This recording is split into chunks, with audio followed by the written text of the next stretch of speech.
Untukmu pengurus tercinta,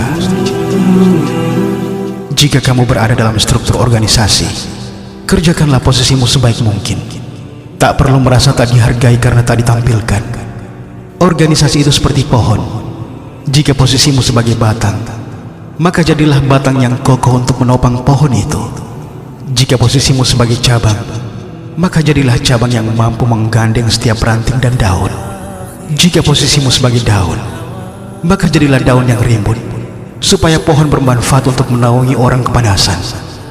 Jika posisimu sebagai buah, maka jadilah buah yang manis, supaya nama baik pohonmu terjaga.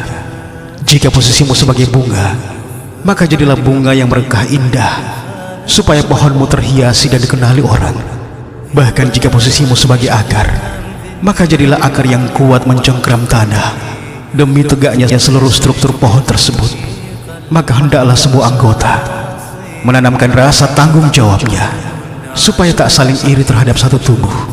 Sebagaimana akar, walau dirinya tak terlihat, tertimbun tanah dan sering terinjak orang, namun dirinya tak pernah iri untuk menjadi bunga yang berada di atas dan dikenal. Karena ia tahu, bunga pun beresiko untuk dipetik orang tanpa tujuan. Tapi ingat, jangan menjadi bunga sekaligus batang, cabang, daun, dan akar, karena itu akan menjadikanmu sebagai makhluk serakah.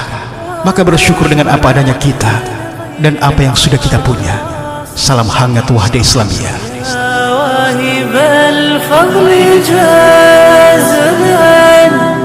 لطائعين ولعاصين